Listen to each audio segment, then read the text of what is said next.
Olá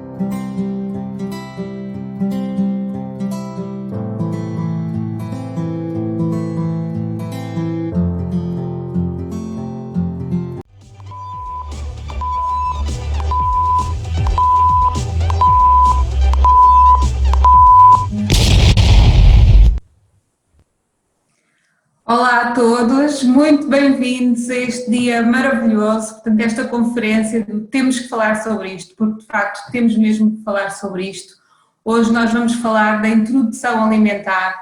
Ontem tivemos a oportunidade de falar a voz em contexto de trabalho e de teletrabalho.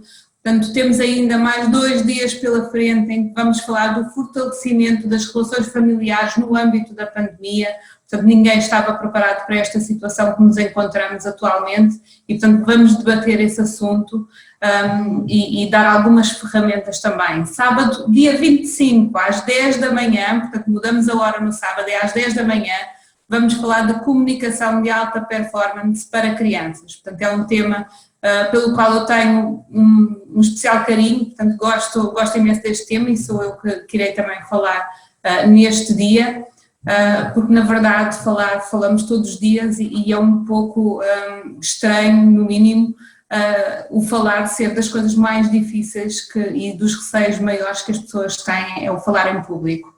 Portanto, nós vamos começar desde já. Eu gostaria de primeiramente saber quem é que nos está a ver e gostaria que escrevessem no bate-papo de onde é que nos estão a ver, portanto, se estão a ver de Portugal, se estão a ver fora de Portugal e se for em Portugal, em que localidade. Portanto, vou esperar para que vocês nos deem aí algumas respostas. Estou a ver já de todo o lado, portanto, de Portugal inteiro. Muito bem, fantástico. Temos aqui de norte a sul, temos também Madeira, muito bem. E é possível que tenhamos também aí Açores, que eu sei que a Sandra também anda por aí, portanto é bem possível. Nós vamos estabelecer aqui algumas regras para que tudo corra da melhor forma. Portanto, primeiramente eu quero esclarecer que nós estamos em modo do webinar, ou seja, vocês veem-nos a nós, aos palestrantes, não conseguem ligar a câmara e por isso mesmo nós queremos também interação e, portanto, eu vou-vos pedir que em baixo vocês têm uma zona que tem um Q e um A, Question and Answers. Portanto, eu vou pedir que ao longo de toda a palestra que vocês vão colocando as vossas questões para que não se esqueçam depois, portanto, escrevam logo as questões. No final vai sobrar tempo para nós podermos esclarecer essas mesmas questões, portanto, à medida que forem surgindo, escrevam para não se esquecer, para no final podermos então dar a resposta às vossas questões.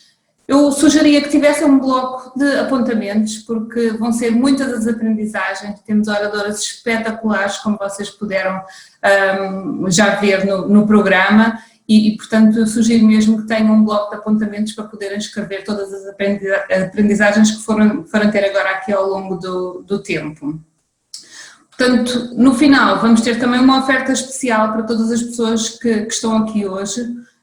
Eu vou falar disso obviamente no final, portanto não vou abrir já o cortinado, fica mais para o final e vamos já dar início, porque eu penso que vocês querem ouvir as nossas oradoras. Vamos dar início agora à doutora Rita Sousa.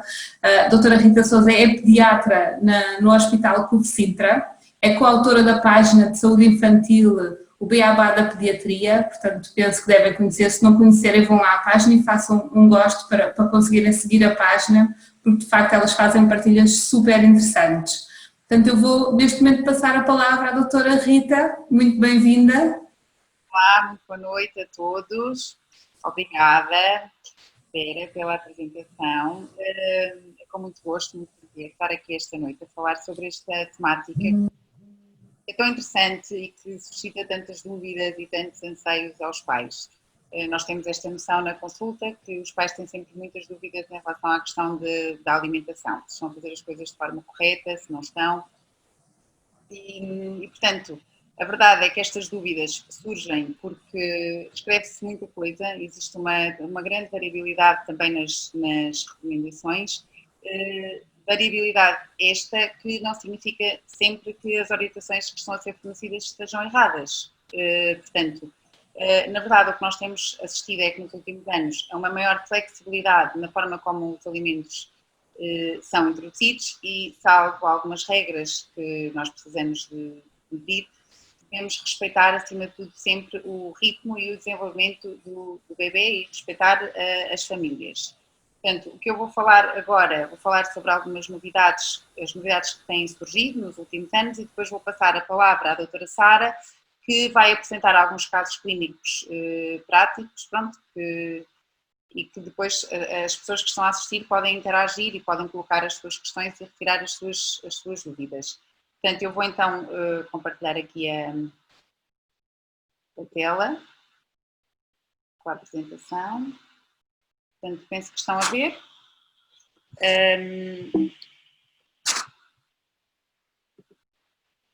Portanto, a diversificação alimentar é então um processo em que o bebê começa a consumir, define-se como um processo em que o bebê começa a consumir outros alimentos ou líquidos que não o leite materno ou a fórmula artificial para os latentes, e deve ter início entre os 4 e os 6 meses, de acordo com as novas recomendações, de preferência com o leite materno, que vai sendo progressivamente substituído por refeições de sopa e papa à medida que a criança se vai desenvolvendo.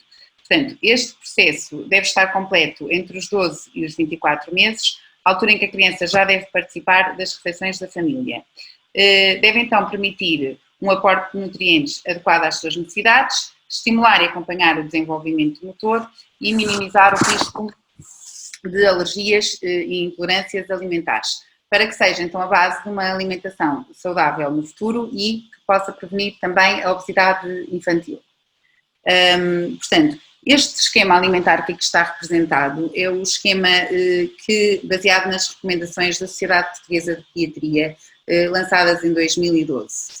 Portanto, durante os últimos anos o que aconteceu é que nós adaptámos estas recomendações, em que basicamente nós temos uma lista dos alimentos que devemos introduzir, de acordo com os meses de vida do bebê e de acordo com o suposto risco de alergia. Portanto, no entanto, a Sociedade Europeia de Gastroenterologia Pediátrica lançou em janeiro de 2017 um novo documento que veio introduzir algumas novidades, nomeadamente no que diz respeito à introdução do glúten e dos alimentos considerados mais alergénicos. Portanto, em primeiro lugar, nós sabemos atualmente que a introdução dos alimentos não precisa de seguir uma ordem rígida, embora por vezes muitos de nós, os pediatras, ainda nos guiemos por uma ordem para que os pais se possam organizar melhor neste processo, e devemos, se possível, iniciar os novos alimentos em pequenas quantidades e sempre de uma forma progressiva. Devemos também respeitar, e esta é uma regra fundamental, respeitar sempre um intervalo de 3 a 5 dias na introdução de cada novo alimento para testar alergias ou intolerâncias. Depois devemos tentar fazer as refeições em horários regulares e utilizar o azeite em cru na confecção dos alimentos. E depois, quando iniciamos a alimentação complementar, devemos passar também a oferecer água várias vezes ao dia. Portanto, apesar da Organização Mundial de Saúde ainda recomendar o aleitamento materno exclusivo até aos 6 meses, assegurando que a amamentação fornece todas as calorias, proteínas e vitaminas, exceto a D e a K, até aos 6 meses, a verdade é que no mundo ocidental esta recomendação nem sempre se adapta à vida das nossas mamães. Portanto, e a Sociedade Europeia de Gastroenterologia e Nutrição Pediátrica refere que a percentagem de mulheres que amamentam até aos 6 meses é uma minoria na Europa. E, portanto, não existe evidência que as reservas de ferro também cheguem aos 6 meses de vida, aos 6 meses de idade a todos os bebês. Portanto, na verdade, os estudos que mostram que a produção de leite e crescimento adequado com aleitamento materno exclusivo até aos 6 meses serão com mulheres selecionadas com elevadas taxas de educação superior e que não são representativas de todas as mulheres. Portanto, atualmente a recomendação da Sociedade Europeia de Gastroenterologia Pediátrica é iniciar a introdução dos alimentos aos 4 meses, mantendo sempre que possível o leite materno. Portanto, os estudos têm apontado para um desenvolvimento renal e gastrointestinal adequado já aos 4 meses e também uma capacidade motora adequada. Assim como se tem verificado que a introdução mais precoce dos alimentos não diminui a capacidade da mulher amamentar. Portanto, comparativamente, quando vamos comparar um grupo de crianças que são amamentadas até aos 6 meses com crianças que iniciaram a alimentação mais precocemente, os estudos o que revelam é que não existem diferenças nas medidas antropométricas aos 3 anos, portanto no peso e na estatura, no comprimento, não afeta, o coeficiente de inteligência não é afetado aos 6 anos, não previne alergias, doença celíaca ou diabetes tipo 1 também, e o que se verificou é que realmente há uma associação a um aumento de infecções respiratórias alta, parece estar associado à introdução da fórmula para latentes e não com a introdução dos alimentos. Depois parece também haver uma melhoria no sono dos bebés, naqueles que iniciam a alimentação mais precocemente, e atenção que aqui não estamos a falar de fornecer papas no biberon, porque estas estão associadas ao risco de obesidade e também do aumento do risco de engasgamento. Depois, é fundamental perceber que a diversificação alimentar deve respeitar as tradições dos países, mas deve também fornecer variedade nas texturas e nos sabores, incluindo os vegetais verdes e os amargos. Pronto. Depois, como é que deve ser iniciada a diversificação? Devemos iniciar com puré de legumes e fruta. O que está recomendado atualmente é introduzir mais precocemente a carne na sopa, porque a carne é uma boa fonte de ferro e eu vou falar mais adiante o porquê. Depois substituir progressivamente e de acordo com o desenvolvimento da criança, uma refeição de leite por refeição de sopa e ou papa, e não atrasar demasiado os alimentos que são considerados mais alergénicos, que é o caso do ovo, do peixe, do trigo, e esta é uma das grandes novidades, juntamente com a introdução, o timing da introdução do glúten.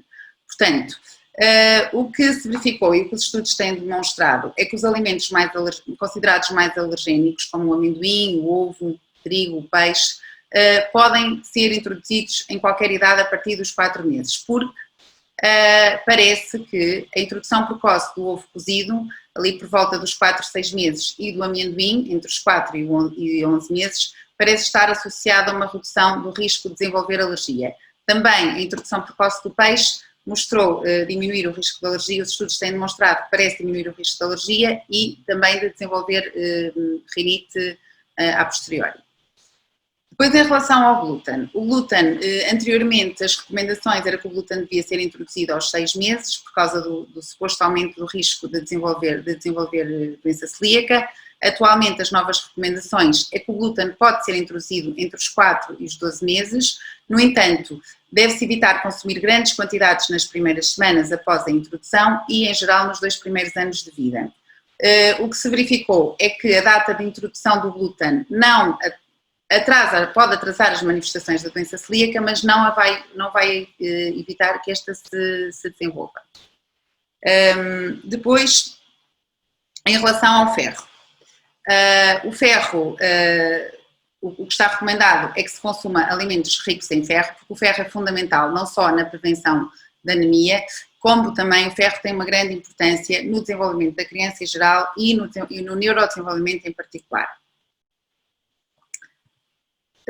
Portanto, o que está recomendado é fornecer alimentos ricos em ferro, podem ser alimentos fortificados, como as papas e as fórmulas, alimentos ricos em ferro hemo, ferro mais biodisponível, que é o caso das carnes vermelhas, o fígado ou outros órgãos. Este ferro não necessita, atenção, não necessita de vitamina C para ser absorvido e também vai aumentar a absorção do ferro não hemo.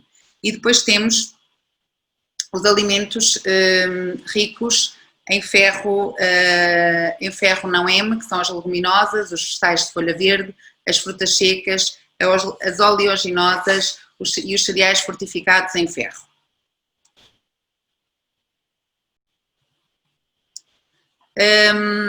Depois, também é importante não descuidar aqueles alimentos que vão aumentar a absorção do ferro, como é o caso da vitamina C, do leite materno e dos vegetais fermentados. E ter atenção existem alimentos que podem inibir a sua absorção, como é o caso dos fitatos, contidos em alguns vegetais, os taninos, contidos em chás, o leite de vaca, a fibra da dieta, o cálcio e os polifenóis.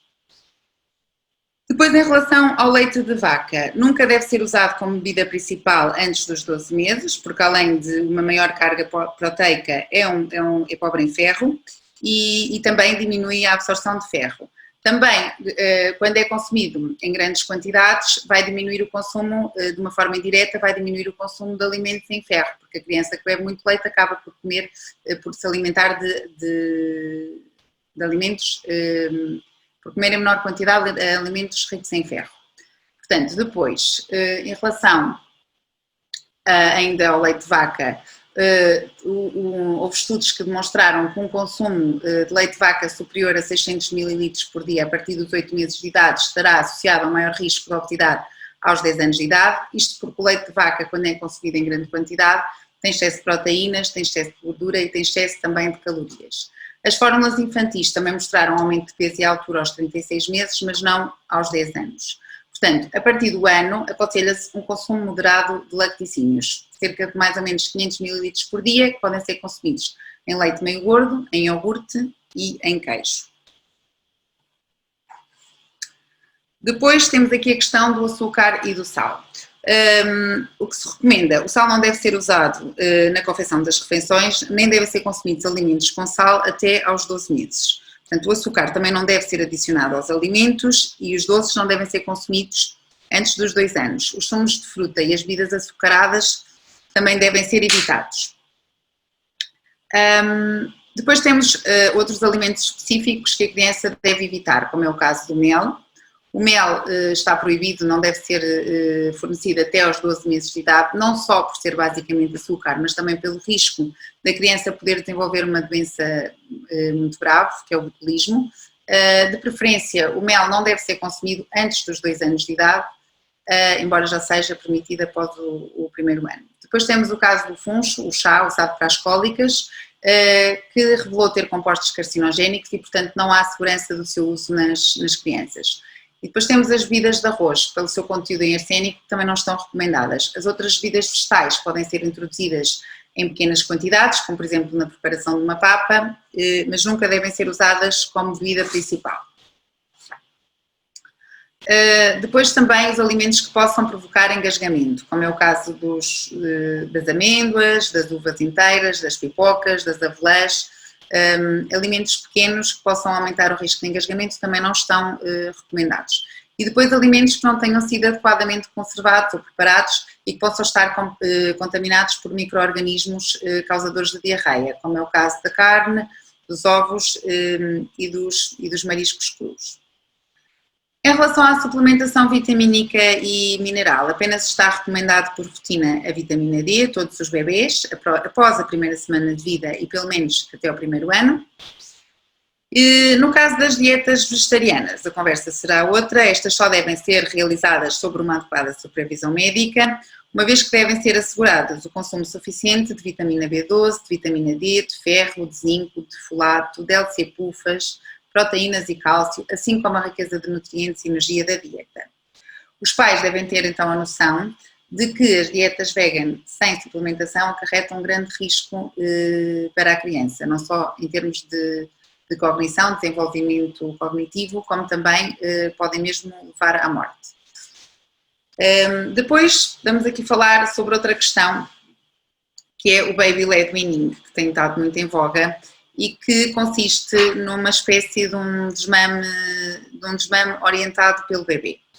Ele normalmente tem início aos 6 meses e basicamente o que se recomenda é que o bebê se alimente sozinho, agarrando com as mãos os alimentos. Portanto, o bebê não come purês com colher, explora os alimentos e a textura dos alimentos com as mãos. Portanto, o que a Sociedade Europeia de Gastroenterologia Pediátrica nos diz é que não existem estudos que demonstrem os benefícios anunciados pelo baby-led weaning e nem que estes atestem a segurança do método. Portanto, o que se recomenda é fornecer à criança alimentos que tenham uma textura e uma consistência adequadas de acordo com o seu desenvolvimento, progredir para alimentos de comer à mão e para que coma sozinho. Devemos desencorajar o uso prolongado de purés e por volta dos 8 a 10 meses o bebê deve começar a comer a comida em pedacinhos. Com 1 ano o bebê deve principalmente beber a água pelo copo e não pelo pipão. Depois os pais devem ser encorajados a alimentar o bebê consoante as pistas de fome e saciedade que este dá. Não se deve de forma alguma forçar a alimentação e depois devemos também evitar que os alimentos surjam como conforto ou como recompensa. Portanto, em conclusão, o que é que nós podemos dizer? É que não existe então uma ordem preferencial para introduzir os alimentos. Não devemos adiar demasiado a introdução dos alimentos considerados mais alergénicos. O glúten pode ser agora introduzido entre os 4 e os 12 meses. Devemos sempre respeitar o ritmo e desenvolvimento do bebê, como também a vivência de cada família. É importante tentar envolver sempre o bebê nas refeições da família, porque eles aprendem por imitação e por isso será muito mais fácil que estes experimentem alimentos novos se virem os pais também a comer esses alimentos e, para além disso, a hora da refeição é também um pretexto para a família estar junta, para conversar, para conviver, portanto é muito importante. E depois, fundamental, manter a tranquilidade e tentar sempre perceber quais são as necessidades e estar atentos às atentos às necessidades dos bebês. E pronto, e é isto. Vou só interromper aqui o compartilhamento. Pronto. Não sei se foram colocadas muitas dúvidas, mas a doutora Sara agora vai fazer aqui vai expor aqui alguns casos práticos e depois os participantes podem colocar as suas questões. Muito obrigada, doutora Rita. Foi uma apresentação maravilhosa, houve imensas questões, portanto é bom sinal, é sinal que estava tudo bem atento e que surgiu bastantes questões. Depois no final vamos esclarecer essas mesmas questões que as pessoas foram colocando. Eu se calhar dava já a palavra à doutora Rita, à doutora Sara, peço desculpa, para fazer a sua apresentação. A doutora Sara é também pediatra no Hospital CUV Sintra e é também a coautora da página Beabá da Pediatria, que falei há pouco, e portanto a doutora Sara vai então agora fazer a sua apresentação também e dar continuidade à apresentação da doutora Rita. Muito bem-vinda, doutora Sara.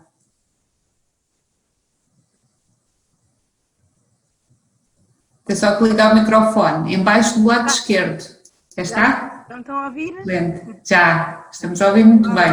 Boa noite, obrigada pelo convite para participar nesta sessão tão engraçada.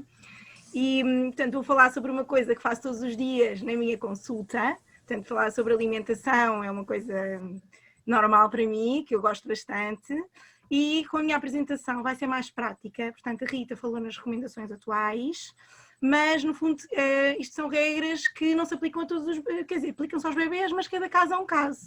E, portanto, o que eu resolvi fazer foi uma apresentação que vos traz um bocadinho como se estivessem no meu consultório e com várias crianças diferentes e vamos, em conjunto, tentar decidir perante aquela criança o que é que vamos fazer. Vou precisar da vossa participação, porque vão haver perguntas fáceis, pronto, coisas que a doutora Rita falou, e eu também vou ajudando, está bem? Mas quero que toda a gente participe nas questões que eu for colocando. Vou partilhar então aqui a tela, para começar a apresentação. Acho que é esta. Estão a ver?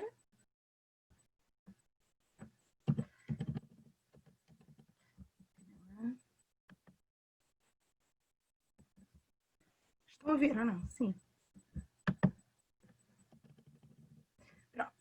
Então vamos falar um bocadinho sobre casos clínicos práticos. Vou começar por falar sobre o Joãozinho, que vem à consulta dos 4 meses. O Joãozinho é um bebê que está a fazer um leite materno exclusivo desde o nascimento e tem uma mãe que adora amamentar, uma mãe que pediu uma licença prolongada até aos 9 meses, portanto está à vontade, não há pressa para começar já a trabalhar e ter já que introduzir a correr os alimentos, que muitas vezes acontece, mesmo os bebés fazem leite materno exclusivo. Por vezes as mães têm que começar a deixar os bebés na creche ou com a avó a partir dos 4, 5, 6 meses e, portanto, às vezes têm mais urgência em começar a diversificação alimentar, mesmo estando a fazer o leite materno exclusivo. Portanto, perante este bebê, que a mãe gosta muito de amamentar, está à vontade para prolongar o leitamento exclusivo até aos 6 meses, o que é que eu vou recomendar a este bebê? Quem é que me vai ajudar? Portanto, temos aqui várias perguntas. Um é, será que vou manter o leite materno exclusivo até aos 6 meses? Vou iniciar já os alimentos complementares devagarinho, agora a partir dos 4 até aos 6 meses? Ou ambas as hipóteses estarão corretas e a avaliação é feita caso a caso? Vou dar aqui um bocadinho para responderem. Por favor, ajudem-me, respondam qualquer coisa, mesmo que esteja errado. Não faz mal, não há perguntas erradas. Vá, que é toda a gente a responder. É uma pergunta fácil. O que é que acham? Um bebê que faz leite materno exclusivo, vai à consulta dos 4 meses. Eu vou recomendar manter o leite materno, vou iniciar já a alimentação diversificada ou ambas as hipóteses estão corretas e vou decidir com a mãe. Já passou um bocadinho, já temos algumas perguntas, já temos algumas respostas, quero dizer. Já, doutora Sara, posso Então, encerrar? vamos lançar resultado. Pronto. Muito bem, portanto, algumas pessoas responderam que o leite materno exclusivo até aos 6 meses, menos responderam iniciar já os alimentos complementares e a maior parte responderam ambas as hipóteses estão corretas. Muito bem, e era mesmo esta a resposta que eu queria ouvir, porque ambas as respostas estão corretas. Portanto, tal como a doutora Rita disse, hoje em dia os estudos têm mostrado que também não é nenhum crime iniciarmos a alimentação complementar, mesmo os bebés que estão a fazer leite materno exclusivo e bem. O que é que eu vou perguntar a esta mãe? O que é que eu vou ver na consulta em relação a este bebê? Como é que este bebê está a crescer? Como é que está o peso? Como é que está o crescimento? Porque se for um bebê que faz leite materno exclusivo, mas que está magrinho, que não está a crescer como deve ser, se calhar será boa ideia iniciarmos já uma ajudinha em termos nutricionais e começarmos já com outro tipo de alimentos que não só o leite materno. Qual é que é a vontade desta família? A mãe quer continuar realmente o leite materno exclusivo até aos 6 meses ou está desejosa de começar a fazer as sopas e pôr o Joãozinho a comer? Isto também é muito importante. Qual é que é o comportamento do bebê durante o dia e durante a noite? É um bebê que passa o dia inteiro na mama, parece estar sempre com fome, passa a noite inteira a mamar. Isto também é importante, mesmo que esteja a crescer bem. Mas é um bebê que, apesar de aumentar bem de peso e crescer, parece ter um bocadinho de fome e o leite já não estar a chegar, se calhar damos a abertura para iniciar devagarinho ao ritmo do bebê também alguns alimentos complementares. Portanto, a resposta C era a correta. Ambas as hipóteses são corretas. Portanto, podemos, num bebê que faz leite materno exclusivo e que a mãe gosta de amamentar, em conjunto com a família, vamos decidir se vamos já iniciar a diversificação alimentar aos 4 meses ou se vamos manter o bebê em vigilância e manter o leite materno exclusivo até aos 6. Caso decidamos manter o leite materno exclusivo até aos 6 meses, vai ser importante introduzirmos logo, quando fizermos as primeiras sopas, alimentos ricos em ferro, especialmente as carnes vermelhas. É esta a recomendação, porque as reservas de ferro, aos 6 meses, no bebê que faz leite materno exclusivo, vão estar um bocadinho nas lonas. E, portanto, o ferro é logo um dos primeiros alimentos a ser introduzido nas sopas. Portanto, sopinha, legumes com carne. Pronto. Vamos aqui ao segundo caso. Temos o Martim, que também veio à consulta dos 4 meses. Mas o Martim é um bebê que já está a fazer o suplemento desde os 2 meses. Portanto, é um bebê que já não está a fazer leite materno. É um bebê que, apesar de estar a fazer o suplemento, está a dormir a noite toda, está com um ótimo aumento de peso, é um bebê gordinho, bem disposto, e vai bebendo o leitinho a cada 3, 4 horas, num ritmo bastante bem estabelecido. O que é que eu vou decidir para este bebê que está a fazer o suplemento desde os 2? Ele está agora com 4. Vamos fazer aqui a segunda pergunta. Pergunta ao público. Vamos já iniciar os alimentos complementares devagarinho, aos 4 meses. O bebê está tão bem, será que vamos manter só o leite, o suplemento, até aos 6 meses? Ou vamos parar completamente já o leite e começar já os novos alimentos todos de uma vez? O que é que acham que será a melhor opção para este bebê? É um caso diferente do caso anterior. Vou dar aqui um bocadinho, vá, é toda a gente a participar.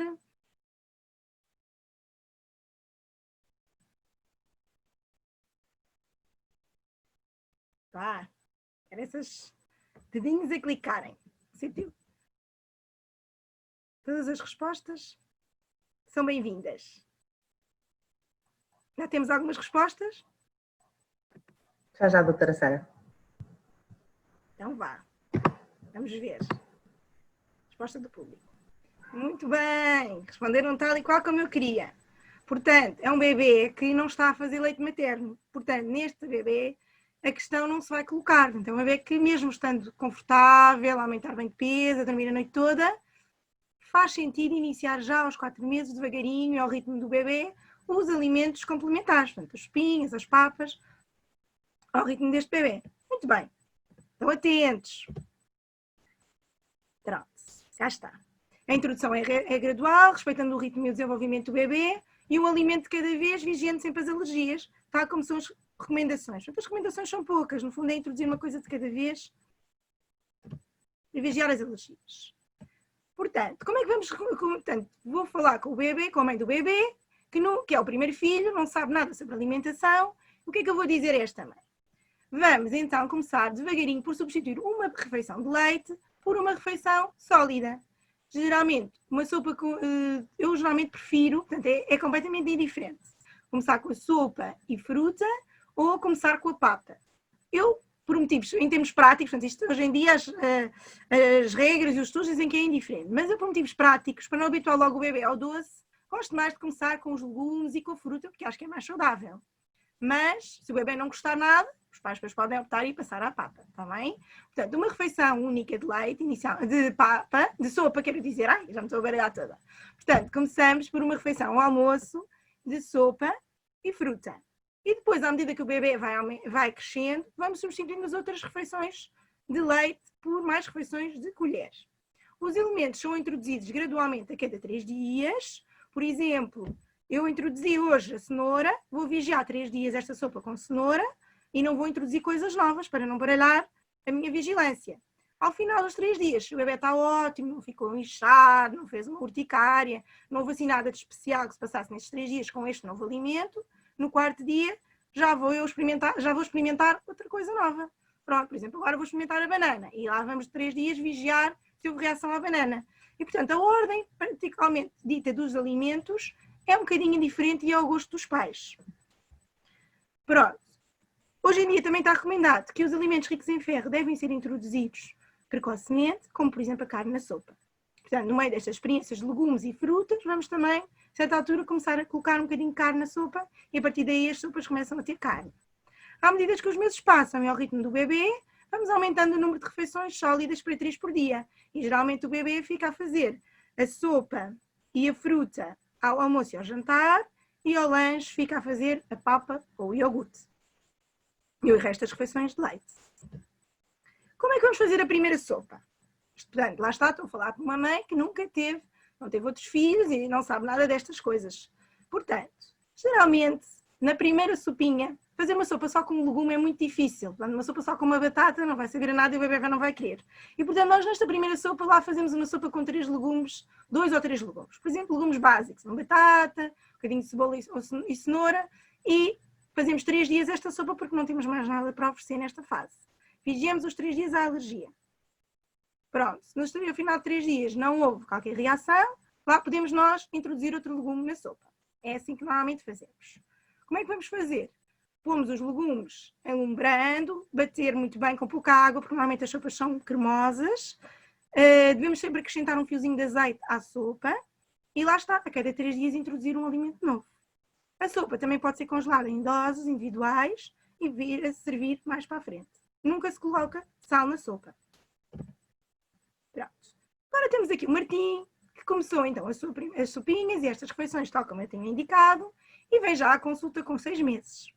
Nesta fase, o Martim vem a fazer, tal como eu tinha dito também, ele conseguiu fazer tudo certinho, as 3 refeições à colher por dia, e está a fazer também 2 refeições de leite, geralmente faz um leitinho quando acorda de manhã, e um leitinho a meio da tarde, porque ela almoça muito cedo, já está na creche, o primeiro lanche da creche é por volta das 3h30, e quando chega à casa por volta das 5, já tem muita fome e a mãe oferece um segundo leite.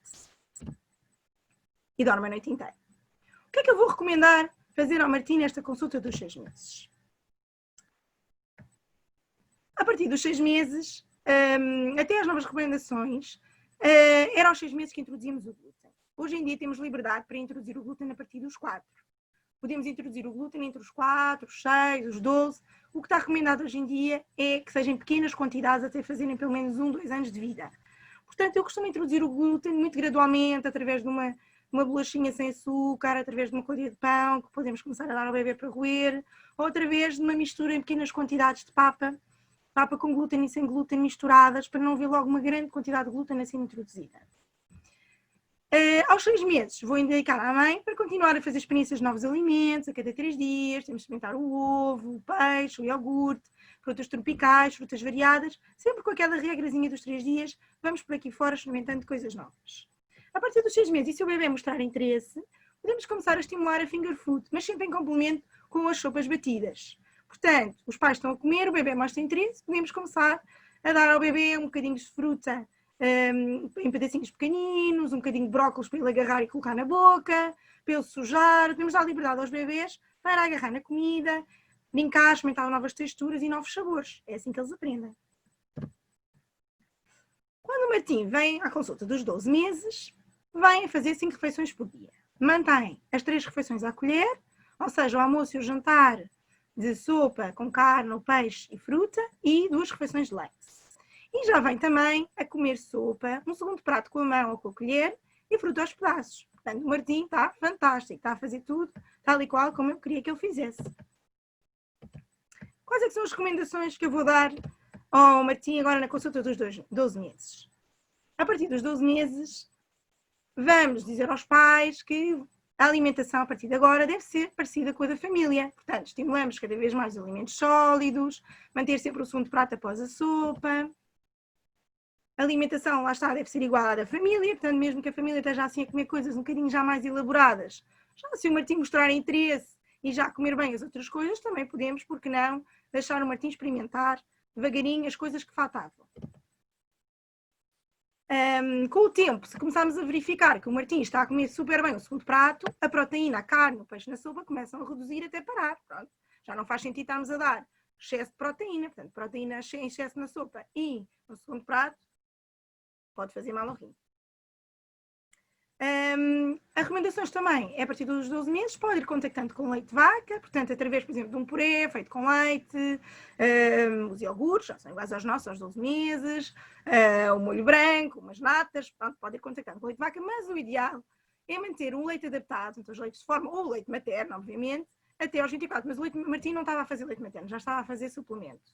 Portanto, diga aos pais que o leite de vaca ele pode de vez em quando contactar, um dia for a casa da avó e só haver esse leite, podemos dar a experimentar ao Martim um leite igual ao nosso, meio gordo, mas no dia a dia o que está mais recomendado é manter os leites de lata até aos 2 aninhos. Os alimentos proibidos, tal como a doutora Rita disse, o açúcar, os sumos, os doces, os fritos, os alimentos processados, temos de evitar. Agora temos aqui uma menina, outro caso. Temos a Bianca, tem 4 meses, é uma bebê que vem fazer um aleitamento misto desde o nascimento. O que é que isto significa? Significa que a Bianca vem a fazer leite materno e a seguir ao leite materno a mãe oferece um bocadinho também de suplemento, porque o leite materno já não devia estar a ser suficiente. É uma menina que tem aqui uma família com muitas alergias. A mãe tem uma rinite alérgica e tem um irmão mais velho que tem eczemas da pele, tem uma pele assim muito alérgica, com pele seca, o eczema, e o irmão também é asmático. Portanto, sabendo que esta bebê é uma bebê alérgica, não é? De uma família alérgica, quais é que são as recomendações que eu vou dar a esta bebê? É uma bebê que, como está a fazer aleitamento misto, portanto, faz leite de fórmula, logo não vai haver dúvida que vamos iniciar a alimentação complementar já aos 4 meses. Portanto, vamos dizer à mãe, vamos começar uma refeição por dia, devagarinho, e vamos experimentando os alimentos novos a cada 3 dias, sempre com vigilância apertada. A minha pergunta é, vamos lá todos responder agora, atenção, temos aqui uma pergunta. É uma bebê de risco alérgico, tem uma família com muitas alergias, um irmão e uma mãe com alergias. Será que vamos adiar a introdução do ovo, do peixe, dos frutos secos nesta bebê? Ou não? O que é que as novas recomendações dizem? Adiar ou não adiar?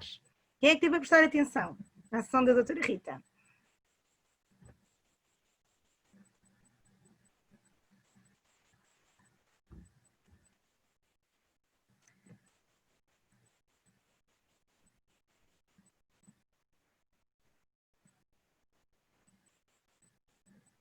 Já temos algumas respostas? Vamos lá ver. Portanto, muito bem. A resposta que eu queria era exatamente esta, não adiar. Porque se tem verificado que a introdução precoce dos alimentos, principalmente sob a influência do leite materno, previne um bocadinho as alergias. Portanto, não vamos estar a adiar a introdução destes alimentos. Pronto. Não adiar. E, se possível, o ideal é mesmo manter o leite materno durante a diversificação alimentar. Isto sim está mesmo muito recomendado e está estudado que evita o desenvolvimento de alergias. Manter o leite materno durante a introdução de alimentos. Agora temos aqui outro bebê, que é o Luís, que vem à consulta dos 4 meses. É um bebê que faz leite materno desde o nascimento, mas é um bebê que ele tem um eczema atópico, tem uma pele, lá está, alérgica, é um bebê que já teve 2 bronquiolites, tem um irmão que tem alergia ao leite de vaca, o irmão tem alergia ao leite alergia ao ovo, portanto, é um bebê ainda mais alérgico que a Luísa, que é a menina anterior. Ele próprio já mostrou que tinha algumas alergias. Quais é que vão ser as recomendações para este bebê? Este é um bebê que faz leite materno.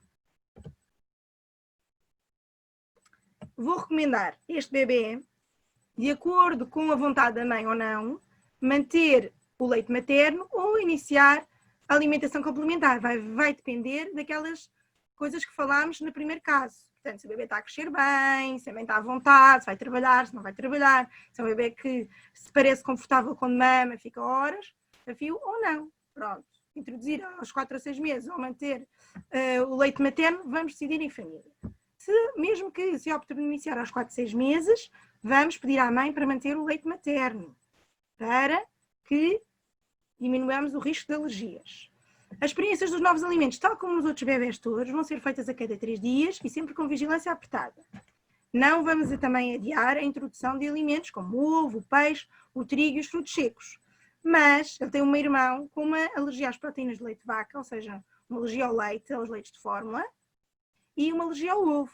Portanto, eu, na altura de introduzir as papas que têm leite, ou introduzir o iogurte, posso, eventualmente, ponderar, enviar este bebê também a uma consulta de alergia alimentar, ou pedir à mãe até para consultar o colega da alergologia, que será o irmão, para ver se quer fazer alguns testes ao Luís antes de iniciar a alimentação complementar. Isto depois depende de caso a caso.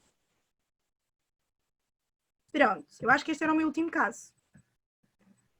Espero que tenham gostado. Se tiverem dúvidas, podem colocar aqui. Também digo para seguirem o nosso Beabá da Pediatria. Também, se não quiserem colocar aqui perguntas, também depois podem mandar para o nosso Beabá. E pronto, olha, foi um prazer estar aqui com vocês. E agora, no fim, respondemos às perguntas. Penso que é no fim, não é, doutora Vera? Muito obrigada, doutora Sara. De facto, nós temos aqui um boom de perguntas, portanto, é bom sinal que está tudo muito atento e que estão, obviamente, com algumas questões, porque isto é um tema que realmente suscita muitas questões. Daí estarmos a abordar hoje esta temática para conseguirmos também ajudar os pais em casa nesta fase que acaba por ser bastante complexa, especialmente quem é pai ou mãe de primeira viagem, se bem que eu acho que nos segundos também se mantém algumas das questões, porque vão sempre surgindo também novas e portanto acho que são questões que vão sempre surgindo. Nós temos aqui muitas questões, no final vamos conseguir responder a algumas, não sei se conseguimos todas, porque são de facto muitas, mas conseguiremos com certeza responder a grande parte delas e as que não conseguirmos arranjaremos forma de fazer chegar também a resposta até às pessoas. O Hugo vai pôr no bate-papo o link para o Beabá da Pediatria, para vocês poderem também seguir. Ele há de pôr aí no bate-papo e depois podem entrar e conseguir seguir as páginas, porque são duas, não é? Tem no Instagram e no Facebook, portanto, depende da página que as pessoas utilizarem mais, podem fazer. Muito bem. Nós vamos agora ouvir a nossa querida Ângela Batista, que é a nossa, eu digo nossa porque de facto acabo por ver isto como uma família. A Ângela é a nossa terapeuta da fala Ela é obviamente formada em terapia da fala e tem 2 pós-graduações, tanto em neurodesenvolvimento como também em pediatria, aliás, neurodesenvolvimento em pediatria e em disfasias orofaríngeas. Ela, quando terminou a licenciatura dela, ela partiu para uma aventura para o Brasil, portanto fez uma experiência de desenvolvimento e internacionalização na Faculdade de Medicina de São Paulo, onde teve a oportunidade também de ter uma excelente experiência e contacto com fonoaudiólogos. Portanto, para quem não sabe, os fonoaudiólogos são terapeutas da fala, e no Brasil é o nome que se dá a esta profissão. Portanto, quem conhece a Ângela, e eu conheço bem, sabe muito bem que ela tem um gosto especial pela alimentação. Por esse motivo é a Ângela também que dinamizou o nosso curso de introdução alimentar, portanto um curso que está bastante completo, que a Ângela também terá a oportunidade de falar desse curso, porque alguns dos temas que ela vai falar agora estão obviamente incluídos no curso. E portanto eu não sei muito bem o que é que eu ia dizer mais da Ângela, não sei que ela é uma excelente profissional e que se dedicou imenso a este curso, porque é a área que ela de facto gosta imenso, e ela vai poder falar sobre isso, e vocês vão notar obviamente o gosto que ela tem por esta área, certo Ângela? Olá, boa noite. Obrigada, Vera, é sempre uma querida. Antes de mais, eu gostava de dizer que para mim é um privilégio enorme fazer parte desta conferência.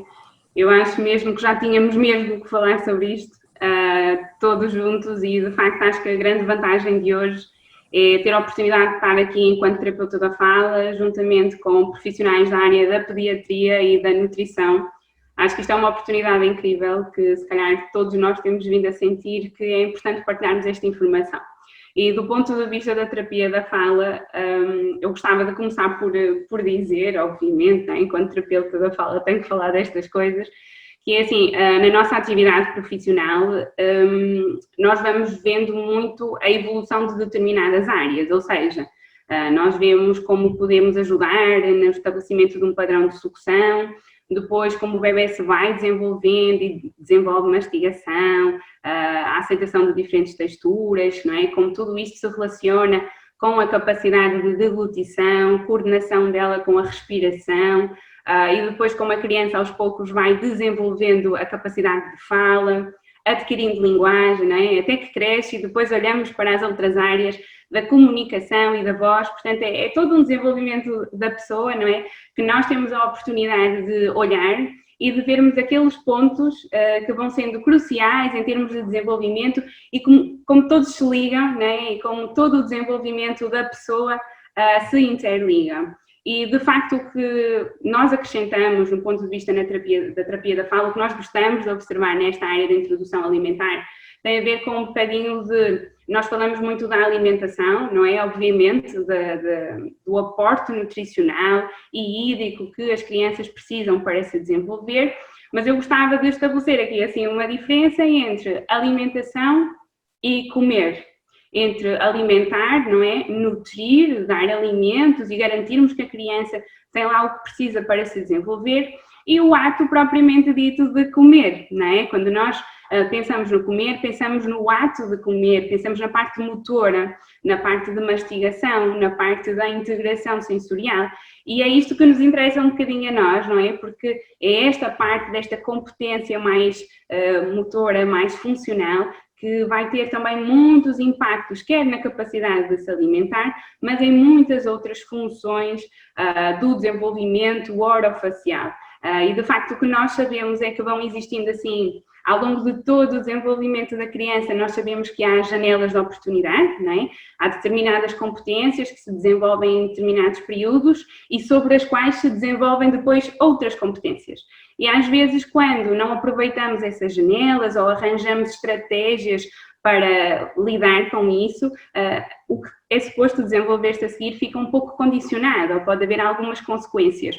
E o que eu tenho sentido na minha prática profissional é que nesta área, não tanto da alimentação, mas do ato de comer, surgem muitas vezes dúvidas. E o que é que nós fazemos quando surgem dúvidas? Procuramos estratégias, não é? Só que o que acontece é que muitas vezes estas estratégias ajudam aqui na parte do alimentar, não é? Ajudam a assegurar que a criança naquela refeição comeu, mas não ajudam a ensiná-la a comer. não ajudam a ensiná-la a mastigar e não ajudam a ensiná-la a aceitar diferentes alimentos, diferentes consistências, não é? Fazer uma evolução gradual na sua capacidade de alimentação. E, portanto, o que eu gostava muito de frisar aqui é que tudo isto se interliga e que o desenvolvimento motor que está implicado nesta fase é crucial para o desenvolvimento de muitas competências. E, posto isto, eu pedia para colocarem a primeira pergunta, só para começarmos aqui a interagir um bocadinho e a pensar um pouco sobre alguns conceitos. Então, a minha pergunta é, na vossa opinião, portanto, destas 3 opções, pensem num bebê pequenininho, não é? Portanto, isto é válido para um bebê ou para um adulto, mas neste caso, não é? Estamos a falar de introdução alimentar, o que é que vocês acham que está em primeiro lugar, não é? Destas 3 competências, o que é que o nosso corpo precisa como prioridade? Qual é que é a vossa opinião? É a respiração, é a postura ou é a alimentação? Vamos lá aqui começar a pensar e a chutarem as vossas ideias, porque então sobre esta área nós temos imensas opiniões, imensas coisas que fomos vendo ao longo da vida. Já temos alguns resultados? Sim, Ângela, vou partilhar. Obrigada. Ok, resposta certíssima. É mesmo isto, a prioridade está em termos de respiração, é sempre a prioridade do nosso corpo. E vejo que ali a postura e a alimentação está ali um bocadinho mais abaixo. De facto, a curiosidade desta pergunta é que a postura está em segundo lugar e a alimentação só em terceiro lugar. E este ponto leva-me para a primeira estratégia que eu gostava de passar aos pais relacionada com esta questão da introdução alimentar, que é, se eu quero que a criança coma, né? Se eu quero que ela consiga concentrar-se no ato de comer, de sentir sensorialmente um determinado alimento, de mastigar, eu preciso da postura, porque a postura é uma prioridade antes da alimentação. E muitas vezes a postura é uma dessas tais estratégias que nós podemos ajudar a desenvolver a criança a comer. E quando eu penso em postura, eu penso, por exemplo, no ajuste da cadeirinha, não é? A criança precisa de estar equilibrada para poder focar todas as suas atenções aqui na parte mais oral. Então é muito importante que aqui a parte da cintura, não é? Do rabinho esteja bem apoiada, que as costas estejam bem apoiadas, que toda a criança esteja bem harmonizada na sua cadeirinha para que possa focar todas as suas atenções ao nível da cavidade oral e do alimento que nós queremos que ela conheça, que ela mastigue, que ela degluta, que ela engula, não é? Portanto, nós precisamos deste equilíbrio postural, ele é fundamental e é muito importante que nós procuremos tê-lo, assim como é importante que a criança também tenha os pezinhos assentes quando está a comer, para poder então estar focada naquilo que está a fazer. Também associada a esta questão da postura está a posição que nós podemos assumir quando estamos a alimentar o bebê. Então, se não queremos usar uma cadeirinha de alimentação e vamos alimentar o bebê ao nosso colo, que também é válido, existe um aspecto que eu gostava que vocês considerassem que tem a ver com a introdução da comida. A comida deve ser sempre introduzida de frente para o bebê, ou apresentada, se vamos colocar de frente. Porque muitas vezes o que acontece inconscientemente é nós introduzimos de lado ou, se for preciso, de trás, não é? E a criança não está preparada para o que vai ali acontecer. E muitas vezes chegam muitas perguntas dos pais, não é? Por causa do risco de engasgamento. Hoje em dia é muito falado e é normal, não é? Estamos a ver um bebê tão pequenino, como assim ele não se vai engasgar se eu introduzir um determinado alimento. E então o que nós podemos fazer para minimizar o risco de engasgamento é supervisionarmos determinadas coisas. Uma dessas coisas diz precisamente respeito a esta questão da postura e da introdução do alimento, porque se a criança puder antecipar que vai receber algo na sua boca, seja um alimento sólido ou seja uma colher, ela vai estar mais preparada para gerir isso, do que se de repente aparecer um alimento vindo não sei de onde e poderemos ter alguma surpresa. Isto falando das tais estratégias que às vezes ajudam a desenvolver a mastigação, ajudam a desenvolver a aceitação alimentar, esta é precisamente uma delas. Portanto, equilíbrio postural e antecipar a entrada de alimento na cavidade oral, na boquinha do nosso bebê. A segunda estratégia que eu gostava de falar vai um bocadinho ao encontro daquilo que a doutora Rita e a doutora Sara estiveram a falar, que diz respeito à diversificação alimentar. Portanto, nós sabemos que os primeiros meses de vida dos bebês, os primeiros anos, são fundamentais para que eles adquiram hábitos saudáveis de vida, não é? Uma boa alimentação para uma pessoa ser muito saudável. Acontece que estes primeiros meses, estes primeiros anos, também são fundamentais para o desenvolvimento orofacial. E quando eu falo de desenvolvimento orofacial, eu falo do desenvolvimento dos lábios, da língua, das bochechas, o crescimento dos dentinhos, a capacidade de respirar bem, mastigar bem, engolir bem e depois falar bem, comunicar bem, todas estas coisas que estão associadas. E, de facto, quanto mais diversificada for a alimentação, quanto mais estímulos diferentes nós dermos, melhor vai ser para a criança do ponto de vista de desenvolvimento desta capacidade motora do que é engolir. Então, assim, por exemplo, concretizando, se eu estiver a pensar num alimento que seja, imaginem, um pão de forma ou um pão de leite, imaginem, em termos de mastigação, a criança atira aquilo contra o céu da boca 1 ou 2 vezes e engole.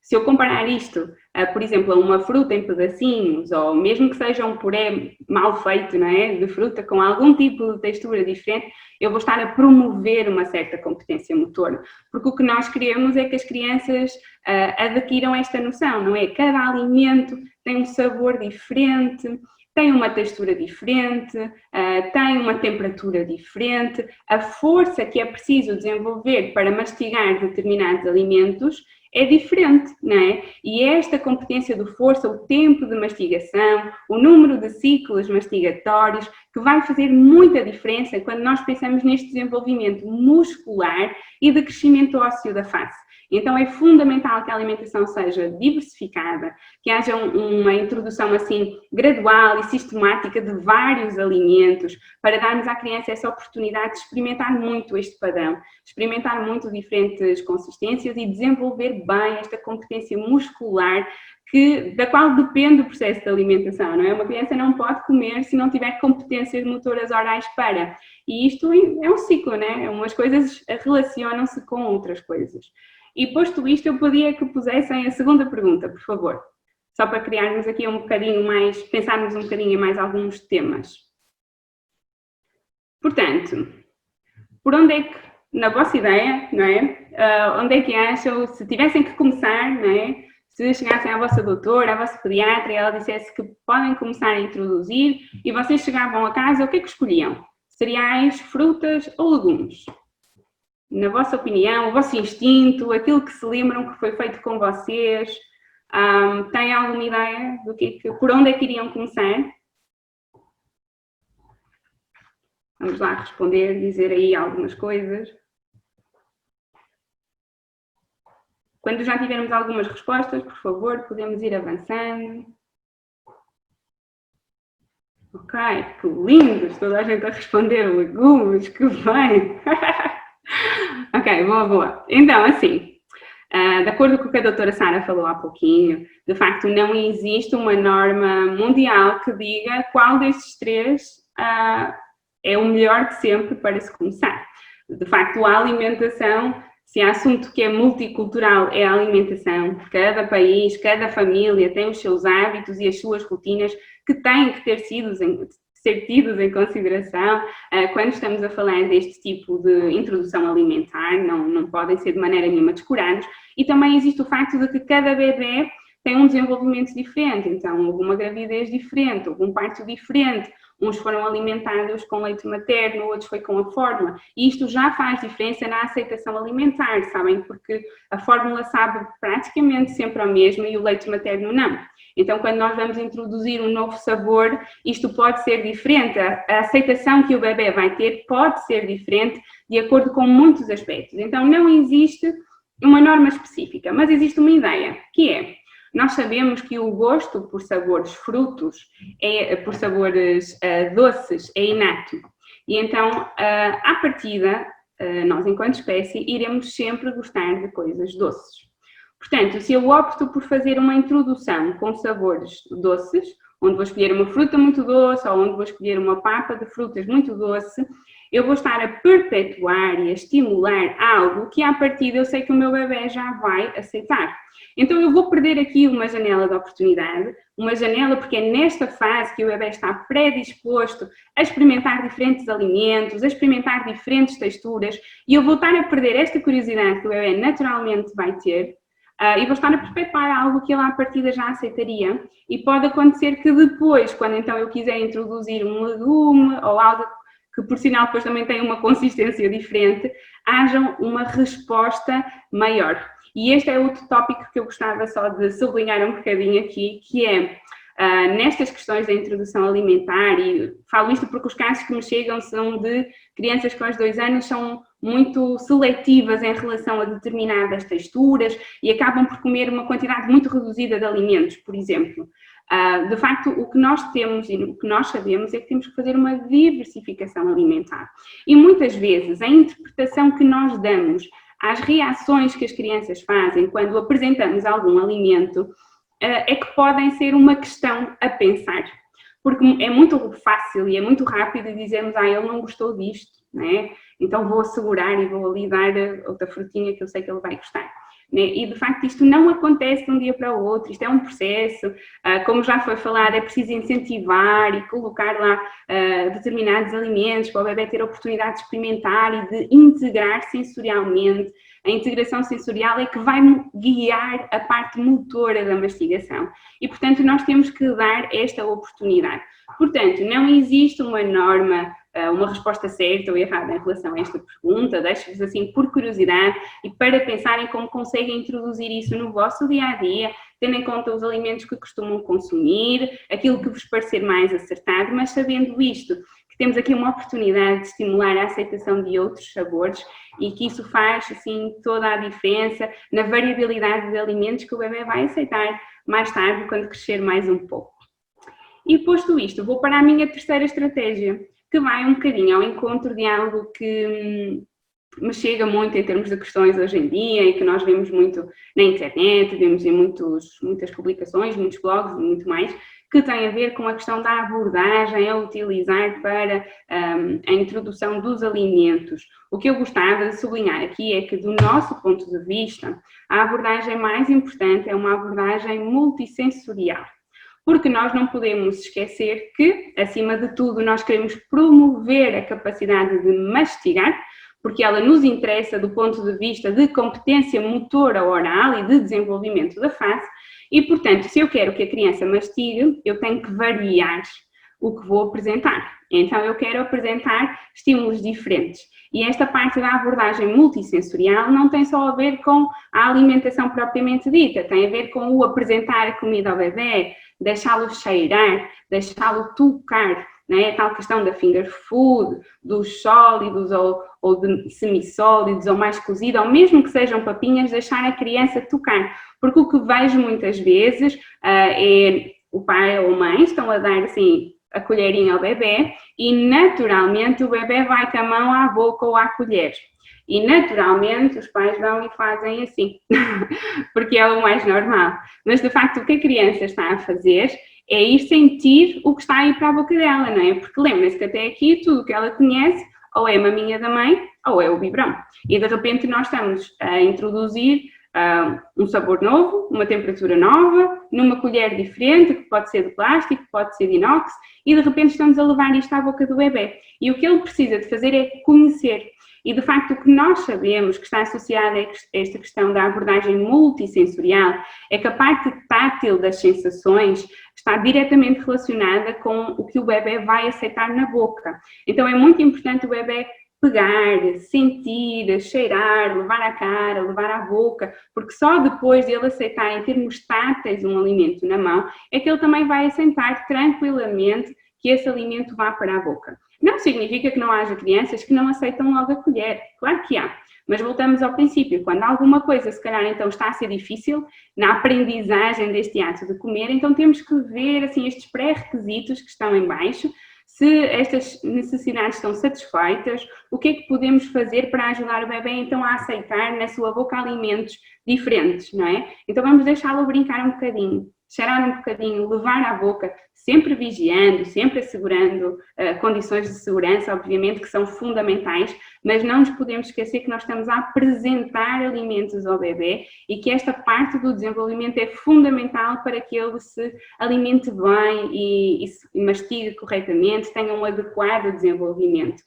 E com esta terceira estratégia eu finalizo a minha apresentação.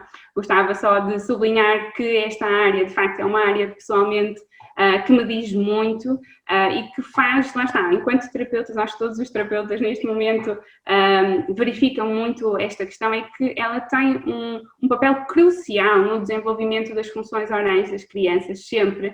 E, portanto, se nós pudermos aos 6 meses, quando a criança começa a introdução alimentar, aos 4, portanto, quando começamos a apresentar novos alimentos à criança, se nós pudermos criar condições ideais, se pudermos guiar este processo, acompanhá-lo, esclarecer dúvidas, vamos ter com certeza uma aprendizagem muito mais fácil e uma introdução alimentar muito mais bem sucedida e, portanto, é esse o nosso grande objetivo.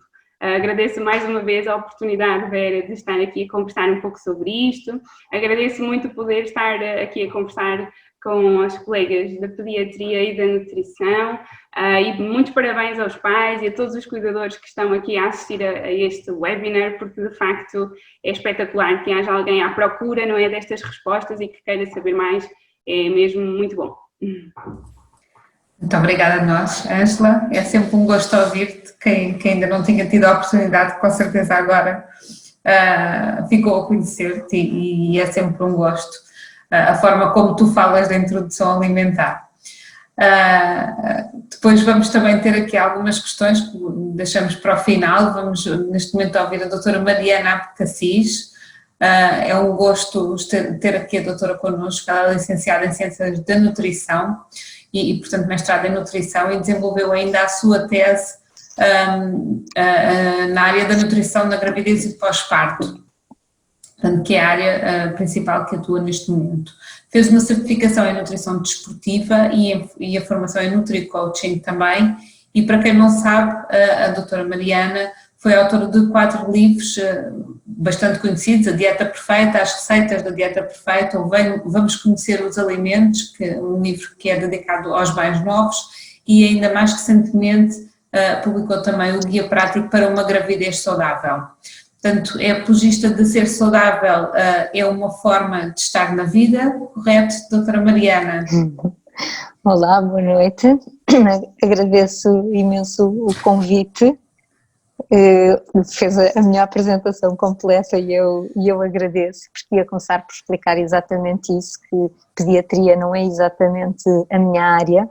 Portanto, vou dar uma visão de nutrição mais abrangente e daquilo que mais acaba por aparecer no consultório, porque quando alguns pais me pedem para ajudar com a diversificação alimentar, claro que eu posso dar a minha opinião, mas eu remeto sempre para os pediatras, porque acho que são eles os responsáveis pela introdução dos novos alimentos. Agora, eu enquanto nutricionista é impossível desligar-me da parte da alimentação, porque o facto é que não é o início de tudo, mas é um marco muito importante na vida de uma pessoa e que pode ter impacto na criança, na fase mais avançada e até na fase adulta. Portanto, é para mim impossível enquanto evitar depois ter determinados alimentos em nossa casa, pelo menos para um consumo regular e diário.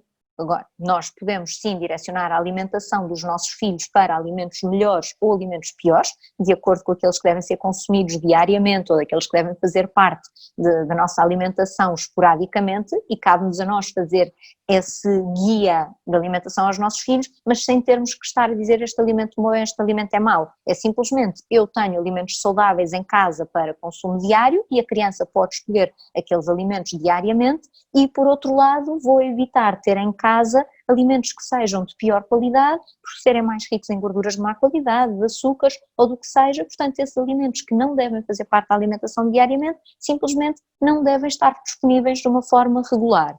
Porque uma coisa é certa, se nós não queremos que um bebê ou que um filho nosso coma determinado alimento, então o melhor que nós temos a fazer é não comer também.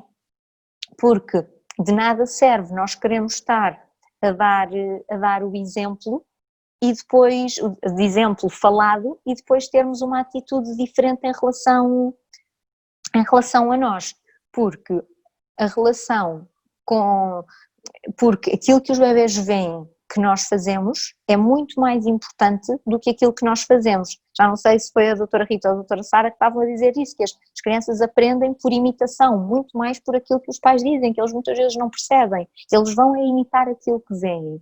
Portanto, a relação que os pais têm, a própria relação dos pais com a comida, determina muitíssimo depois a relação que um bebé pode vir a ter com a comida, que uma criança pode vir a ter com a comida e que um adulto mais à frente pode vir a ter com a comida. Portanto, quando há uma gravidez, quando há um nascer de uma criança, se sentimos que os hábitos lá em casa não são assim tão saudáveis, é uma excelente oportunidade, não para aprender o que devemos dar ao bebé, mas para que toda a família mude os seus hábitos alimentares, para que haja um hábito saudável geral para toda a família, independentemente depois das necessidades e do gosto de cada membro, que eu acho que também devemos respeitar, mas que toda a família saia a ganhar com ter hábitos alimentares saudáveis. Portanto, eu digo muito isto em consulta, seja para bebés, seja para crianças um bocadinho mais crescidas, ou até para adultos. Nós não podemos dizer só faz o que eu digo e faz o que eu faço, nós temos que na alimentação e em várias áreas da nossa vida nós temos que ser muito faz o que eu digo, mas acima de tudo faz o que eu faço, porque aquilo que nós vamos fazer tem um impacto enorme naquilo que as nossas crianças vão querer fazer daqui a um tempo, quando têm alguma escolha na alimentação.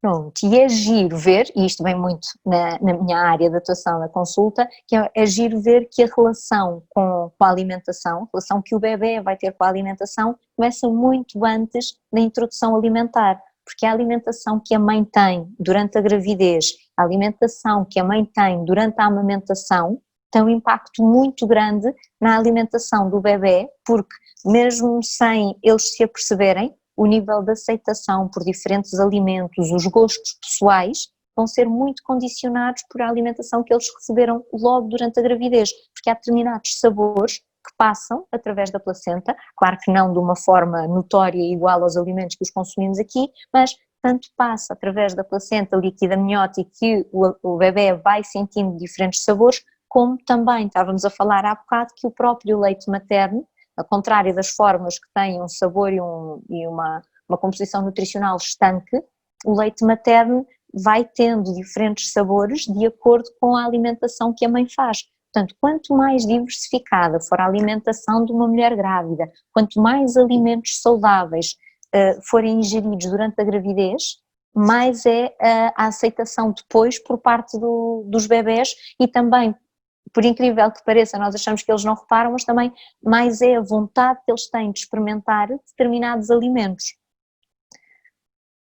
Portanto, acho que é fundamental relembrar sempre que as opções alimentares dos pais são independentes ou devem ser independentes das opções alimentares ou das escolhas alimentares das crianças. Nós devemos ser um exemplo positivo, sim, mas não deve haver uma imposição de determinado regime alimentar que é feito pelos pais, nomeadamente as dietas vegan, os jejuns intermitentes, as dietas cetogénicas, as dietas paleo.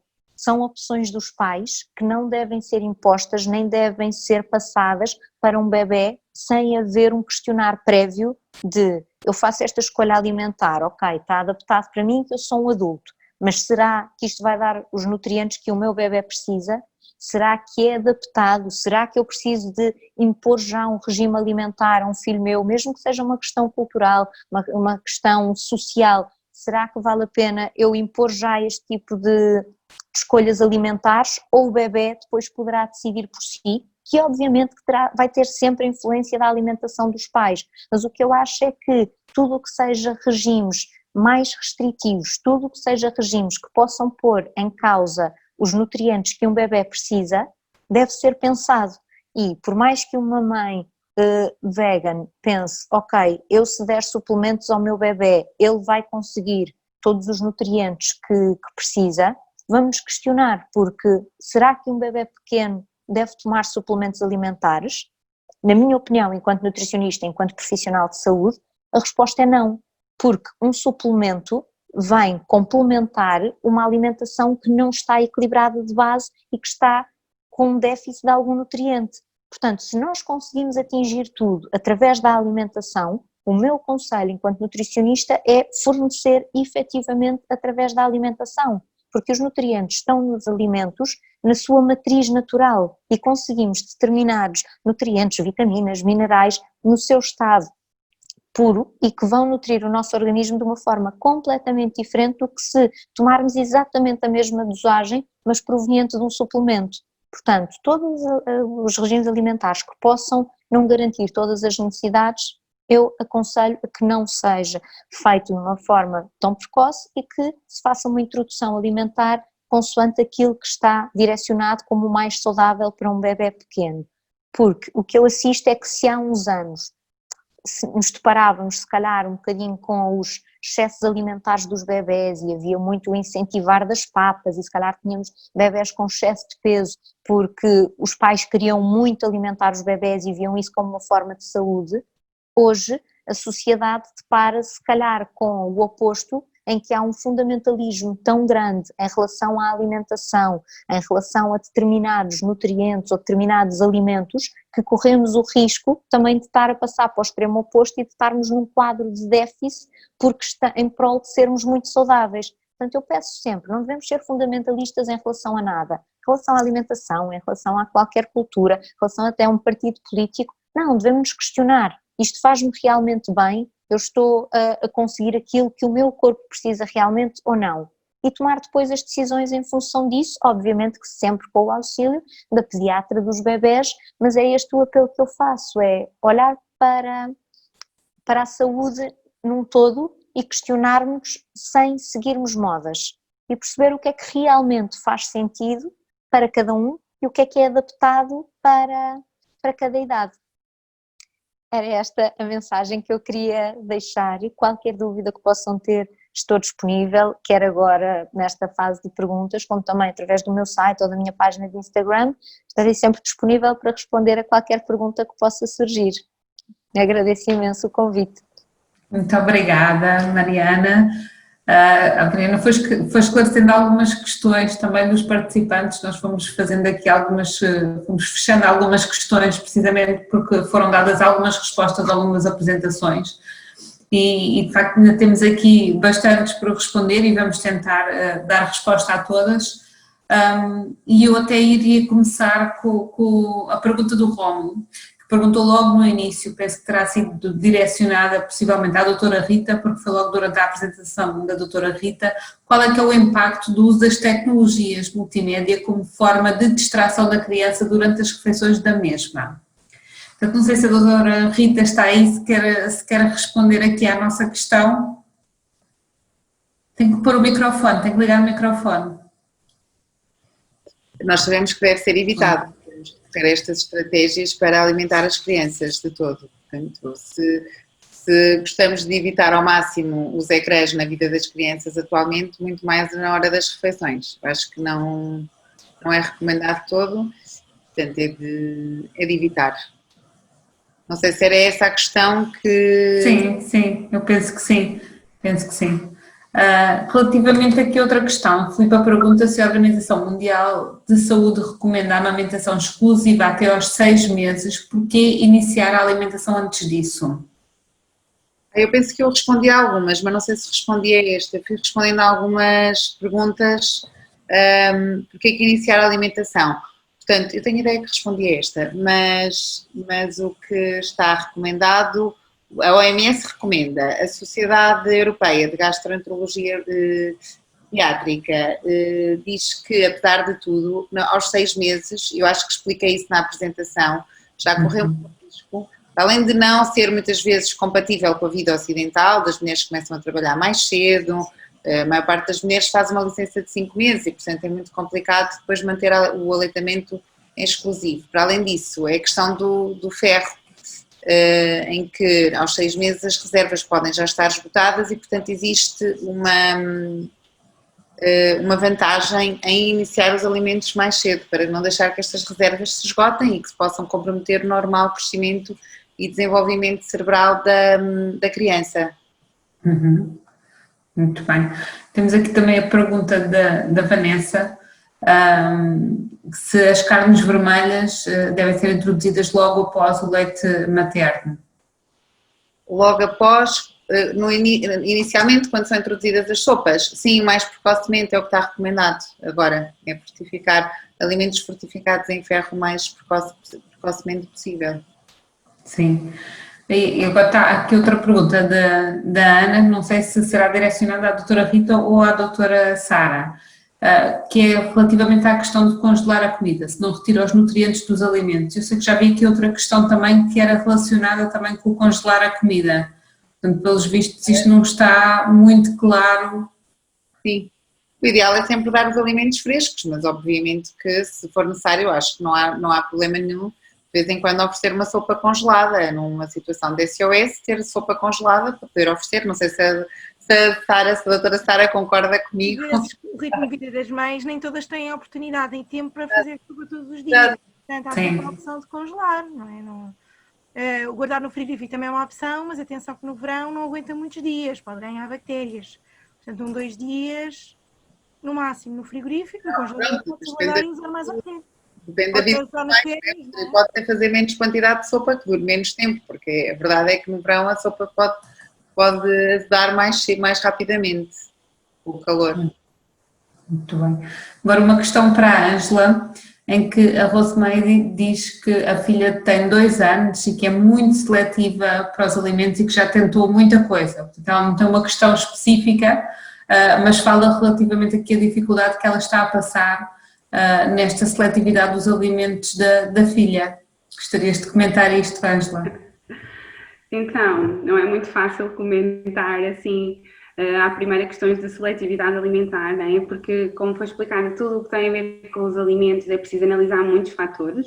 Então, nesse caso, se temos uma criança seletiva, é preciso perceber exatamente o que é essa seletividade, principalmente perceber, assim, o contexto completo do desenvolvimento da criança, de como é que se processa a refeição, como é que é manifestada essa seletividade, como é que é gerida essa seletividade da parte dos pais, lá está a perceber como é que estão as competências motoras orais, como é que está a questão sensoriomotora, não é? Perceber o enquadramento completo para perceber então como lidar com essa seletividade alimentar. O que eu posso aconselhar é procurar uma terapeuta da fala que possa então fazer esse estudo pormenorizado, porque questões de seletividade alimentar são assim um mundo muito vago e que não pode ser respondido só numa pergunta, mas de facto são assim muitos fatores que é preciso olhar e que acho que mesmo para os pais, quando estão perante uma situação destas, é interessante questionarem-se, não é? E tentarem enquadrar tudo. Às vezes quando enquadramos tudo conseguimos perceber algumas questões que de facto podem ser um bocadinho melhoradas e que ajudam essa parte da aceitação. Uhum. Está aqui a Adriana a perguntar qual é que é o tipo de copo mais adequado para introduzir a água. O que é que sugeres? Tu falas disto também no curso. Normal. Abordaste também esta questão. Certo, então as orientações são por copo aberto normal, ok? E eventualmente pode ser um copo recortado, mas não um copo com bico, não biberão, copo, as orientações que temos hoje em dia, a partir dos 6 meses, copo normal, ajudar o que for necessário, obviamente, mas as crianças já têm essa competência e deve ser promovida por causa da tal questão do desenvolvimento oral, neofuncional, de não estarmos a perpetuar algumas alterações que podem advir de outro tipo de estratégias. Uhum. Muito bem. Uma pergunta agora à doutora Mariana. Acha que o bebê deve fazer, estava a Andréa a perguntar, o bebê deve fazer as refeições com os pais ou um momento isolado? O que é que lhe parece, doutora Mariana? Aí depende um bocadinho dos horários dos pais. Se os pais conseguirem fazer uma refeição com os filhos, perfeito, mas o facto é que com o ritmo de vida, às vezes os pais chegam muito tarde, já está na hora do bebê comer e os pais ainda não têm a sua refeição pronta, portanto aí vai depender se é mais estressante fazer a refeição todos em conjunto ou se é mais tranquilo dedicarmos ao bebê. Eu acho que quando o bebê é muito pequenino é preferível primeiro bebê e depois nós comemos. À medida que eles já se vão aguentando sozinhos na cadeirinha, que já vão brincando com a comida, acho que é interessante calhar dar a comida mais sólida ao mesmo tempo do que os pais e depois no final dar a sopa e estarmos dedicados ao bebê nesse momento. É importante a interação pai-filho, não é? E, portanto, se for tudo ao mesmo tempo também é difícil consoante a idade deles, mas Sim. a partir de determinada idade também é importante que eles estejam à mesa e que haja essa interação. Muito bem. Mais questões? Vamos ver aqui. Fala a Ana, que a Ana está aqui a colocar uma questão que já observou que as crianças têm mais dificuldade em comer a sopa com alguns legumes a boiar do que a mastigar os alimentos isolados. Há algum motivo para isso específico? Não sei se é a Ângela que deve responder a esta questão ou se será a doutora Sara ou a doutora Rita. Podemos responder todas e completar. Eu acho que sim, fica muito mais completa a resposta. Faça o favor. Bebês, não é? Portanto, há uns miúdos que realmente parece que nasceram para comer comida sólida. Portanto, desde o início podemos começar a colocar, portanto, a partir dos 6 meses, colocar umas coisinhas na sopa, a boiar e eles aceitam bem. E outros que para eles a sopa está na cabeça deles, a sopa é que vai comer uma coisa batida. Portanto, não estão à espera de encontrar nada na sopa e rejeitam quando encontram obstáculos. Nesses bebês que não gostam nada de coisas dentro da sopa, eu digo, mantenham a sopa batidinha, com carne, etc. Aí fica garantido que o bebê foi alimentado, mas, ao mesmo tempo, vamos habituar o bebê a comer a comida aos pedacinhos. E, portanto, para ele, a sopa é a sopa que é batida e a comida aos pedacinhos fica noutra secção em que ele brinca com as mãos, etc. Depende dos bebês. Eu acho que é um bocadinho assim. Não sei se concorda, Ângela. Eu acrescento aqui o ponto de vista sensorial e o ponto de vista motor. De facto é isso, há crianças que pelo seu desenvolvimento estão muito predispostas a uma coisa e outras a outra.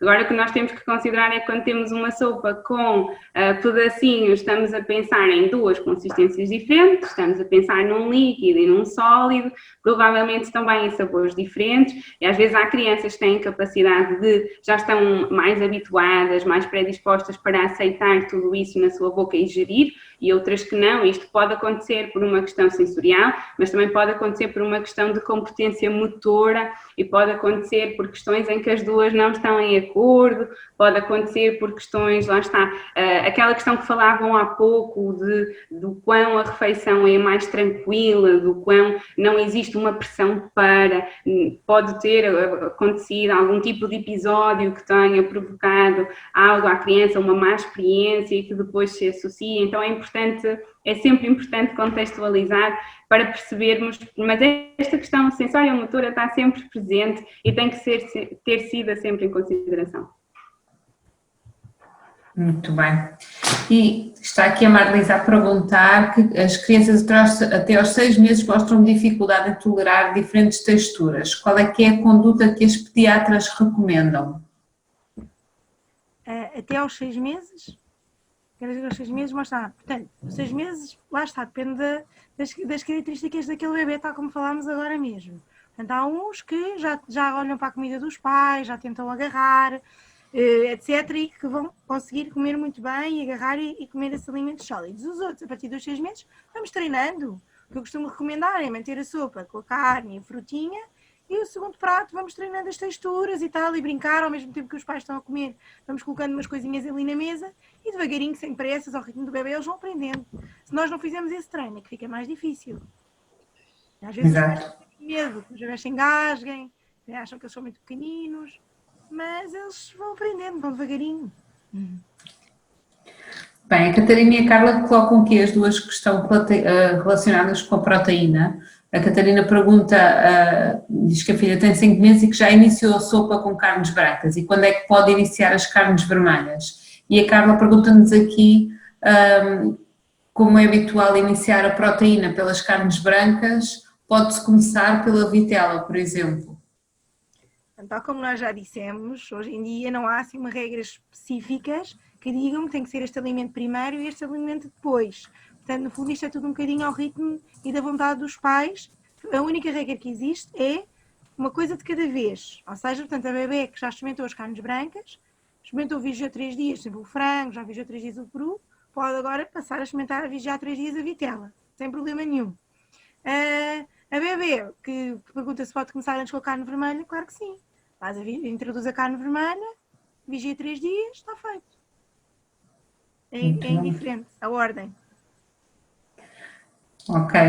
A Melissa coloca também aqui a questão relativamente ao Baby-led weaning, que normalmente é aconselhado para desenvolvimento das capacidades sensoriais e motoras. Portanto, pode ser aconselhado em alguns casos ou é sempre melhor recorrer ao método tradicional?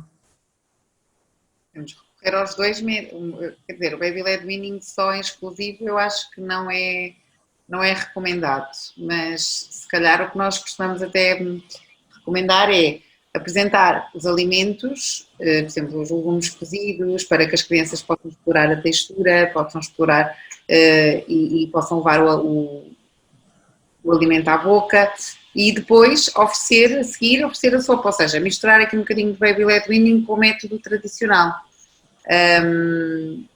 Não sei se a Ângela tem alguma coisa a dizer acerca disto, porque as experiências com o Baby-led weaning exclusivo é que nem sempre corre bem. Percebo.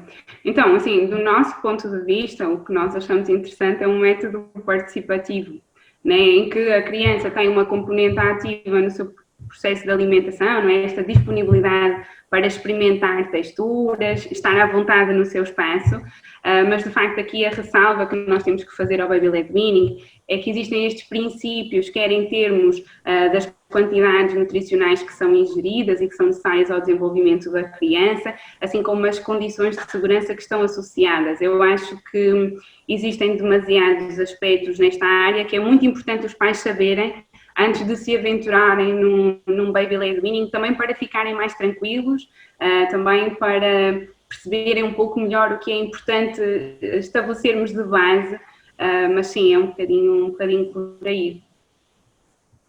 Eu gostaria de colocar a questão também à Mariana, relativamente à questão do Baby-led weaning. Como é que se controla a nível nutricional o que a criança ingere com este método, não é? Porque sabe-se que a criança tem que ingerir determinadas quantidades de proteína, determinadas quantidades de hidrato para que esteja nutrida, propriamente dita, e acaba por ser um bocadinho difícil de controlar, ou se existe alguma forma de controlar com este método o que a criança ingere. Eu nutricionalmente o que eu aconselho é que aí há mais uma exploração do que propriamente um comer que possa ser significativo a nível de nutrientes. Portanto, o meu conselho é manter a sopa original, portanto com a batata doce, com a carne, com o peixe, dependendo da idade que a criança já tem, com o fio de azeite no final. Portanto, nós vamos garantir os hidratos, vamos garantir as vitaminas, os minerais, vamos garantir a proteína e a gordura de boa qualidade. E depois o bebê pode explorar à vontade, porque nunca vai comer o suficiente para também exceder de uma forma prejudicial o aporte dos nutrientes. Portanto, acho que é preferível garantir que depois a sopa tem tudo aquilo que ele precisa e depois dele brincar, de explorar, de comer um bocadinho por ele, terminar com a sopa. E assim vamos sempre garantir as necessidades. A partir do momento em que vemos que os bebés já são um bocadinho mais crescidos e que já comem um bocadinho mais e que podemos considerar, ok, isto já foi parte da refeição, podemos começar gradualmente a reduzir a quantidade de proteína que a sopa tem, portanto nem que seja passar para metade, porque vemos que ele já está a comer metade de proteína do prato e fornecemos a outra metade na sopa. É ir vendo consoante aquilo que de facto o bebê come aos desperdícios, portanto olhando depois à volta para a cadeirinha, nós conseguimos ter uma noção real se foi tudo para o chão, se parte foi comida, e isto é uma coisa que eles vão ganhando com o avançar do crescimento, vão crescendo e vão comendo cada vez mais, mas no início eu recomendo não tocarmos na composição da sopa. Muito bem. E há aqui a questão de Daniela, que é uma questão também bastante pertinente, que é se podemos iniciar um legume e uma fruta no mesmo dia, tendo em conta que pode ter algum tipo de reação, e compreendo esta questão, não é? Porque a introdução de 3 em 3 dias de um alimento chega a determinado momento e acaba por ser um bocadinho difícil, porque há tantos alimentos e a variedade é tanta que depois começa-se a introduzir tanta proteína como se introduz a fruta, tanto os legumes, portanto acaba por haver ali uma dificuldade de variação quando há uma limitação de 3 em 3 dias. O que é que sugere que seja feito nestas situações? e se pode ou não iniciar a fruta e o legume no mesmo dia. Geralmente a indicação é para fazer uma coisinha de cada vez. Por isso é que nós às vezes damos umas folhinhas aos pais e comecem por estes legumes primeiro e depois por aqueles. No fundo, embora se possa fazer tudo, com as regras são estas, introduzir um de cada vez. Portanto, no dia em que faz os dias a sopa, naqueles dias não dá fruta de sobremesa. E depois, quando já fermentamos aqueles 3 ou 4 legumes da sopa, já podemos manter a sopa igual e fazer uma fruta. Pronto. Mas temos muito tempo, portanto vamos experimentando as coisas devagarinho, uma de cada vez. Sempre. É essa a ideia. Muito obrigada. Em relação à sopa e à fruta, aconselham alguma quantidade específica? Pergunta a Carla, às vezes tem receio de dar pouca quantidade de sopa. Normalmente é a quantidade de leite que eles bebem. Por exemplo, um bebê que bebe 150 ml de leite, normalmente também preparamos mais ou menos 150 ml de sopa. Depois a fruta é uma pecinha batida e o bebê come aquilo que quiser. Mas não devemos obrigar os bebés a comer e, portanto, não devemos reger-nos por estas quantidades obrigatórias. Hoje em dia defende-se que os bebés devem comer aquilo que eles dizem, o que precisam. Não devemos forçar. Portanto, se prepararmos 150 e o bebê começa a virar a casa que não quer, não vamos forçar mais. A ideia é essa. Muito bem. E, Ângela, está aqui um participante a perguntar como é que podem ajudar um bebê de 14 meses a aceitar diferentes texturas?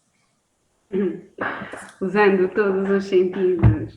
Então, primeiro temos que perceber que estamos perante este pico de desenvolvimento e de oportunidade. E, portanto, se nós queremos que a criança aceite mais texturas, temos que dar-lhe essa oportunidade de treinar essa aceitação. A parte sensorial é fundamental. Portanto, dar essa oportunidade de sentir, de cheirar, de tocar, se calhar não apresentar todos os alimentos de uma vez e deixar a criança, é um bocadinho, não tem a ver com a parte dos alergénicos, mas tem a ver também com o conhecimento de cada alimento tem o seu cheiro, cada alimento tem o seu sabor, tem a sua consistência e é muito importante nós priorizarmos isto quando queremos introduzir. Então, uma das sugestões que eu daria seria precisamente oferecer esse alimento, até pode ser o mesmo alimento, mas apresentado de várias formas à criança, para ela poder fazer toda uma exploração sensorial que não seja só colocar aquele alimento na boca e engolir. O ato de comer começa muito antes, começa desde que a criança vê, que a criança pega, que a criança sente e depois então dela fazer essa integração sensorial, começa a aceitar isso na boca dela. E aos pouquinhos isto é algo construído, é muito complexo para dizer só numa resposta. Muito bem. A Silvia Martinho diz que a filha de 7 meses tem hipotiroidismo congénito e que tem muito cuidado com as quantidades de comida que lhe dão devido à tendência do metabolismo lento. Já não amamenta e cerca de 3/4 de biberões de leite em 24 horas, e bebe cerca de 3/4 de biberão de leite em 24 horas, depois já come sopa ao almoço e ao jantar e papa ao lanche. Diz que agora aos 8 meses vão começar com o pão e pergunta que tipo de pão é que deve oferecer, se é possível oferecer o pão integral, pão de centeio, se bolachas, quais é que são as mais aconselhadas a nível de pouco açúcar. Penso que se calhar a doutora Sara, a doutora Rita ou mesmo a Mariana poderão responder. Pronto, o pão pode ser introduzido sim aos 8 meses, mas também não é uma coisa que nós vamos dar em primeira linha. Não? Isto é só assim uma compensaçãozinha, às vezes quando os pais estão a comer, ou assim, o pão nesta fase aos 8 meses ainda não é um alimento para comer ao lanche, eles normalmente não são ainda muito capazes de comer um pão e leite ao lanche. Devemos optar sempre por um pão sem sal, e sim, pode ser um pão de cereais, um pão escuro. No fundo, aí a pessoa vai experimentando e vigiando as alergias, como fizemos com os outros alimentos todos. Não sei se a doutora Mariana quer também dizer aqui alguma coisa em relação aos integrais. Pois, era que nessas idades normalmente ainda não comem quantidade significativa. Se estamos a falar de uma criança com 2 anos que provavelmente já come meio pãozinho, pode ser significativa, que muitas vezes é mais só para estar a roer. Portanto, não tem problema ser um pão integral, não vai fazer honestamente não vai fazer muita diferença a nível do aporte de fibra, portanto não é por aí. Em relação às bolachas, é que de facto considero que optar por bolachas não açucaradas, ou até se pudermos optar por não dar bolachas, as bolachas não é essencial darmos às crianças, portanto, se há alguma preocupação maior com a questão do peso, evitar as bolachas açucaradas ou a dar, garantir que é mesmo a bolacha pouco açucarada ou sem açúcar e o menos calórica possível, mas que nesta idade também muitas vezes mais de metade da bolacha é desperdiçada, portanto é mais estarem a roer e não constituir uma refeição completa. Muito bem. E perguntar aqui um participante também, leite gordo, meio gordo ou magro, qual é que é a diferença e se deve escolher um ou outro?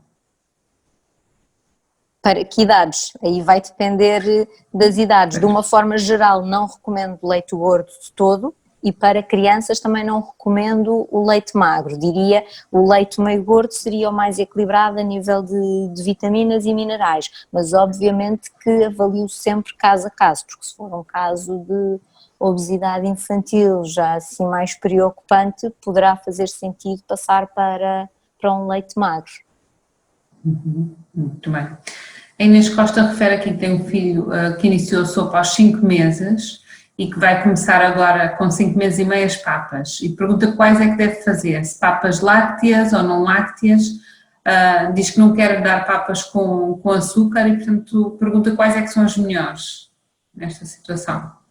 Em relação à questão de papas lácteas ou não lácteas, vai depender do seguinte, é uma mãe que está a amamentar e tem muito leite, consegue extrair o leite e preparar as papas com o seu leite, pronto, aí, nesse caso, é uma mãe que faz leite materno, inclusive não quer ainda que o bebê tenha contacto com o leite das latas, aí pode comprar as papas não lácteas, tirar o leite e preparar com o seu leite. Ou então, em caso, o bebê com uma alergia às proteínas do leite de vaca, que não pode, de forma nenhuma, comer uma papa láctea, que tem leite de vaca lá dentro, não é? Tem lá o leite em pó e nós misturamos água nessas papas. Então, se o bebê tiver uma alergia às proteínas de leite de vaca, também tem que escolher uma papa não láctea sem vestígios de leite.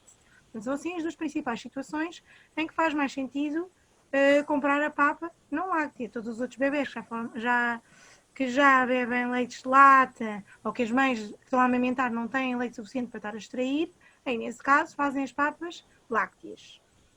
Em relação ao teor de açúcar, o que eu aconselho sempre aos pais, não há assim uma marca em particular que nós digamos, olha, esta é a melhor. Vai variar em termos de sabores de papas. E, portanto, vejam os rótulos retirar as várias papas, portanto, quero uma papa com sabor a maçã.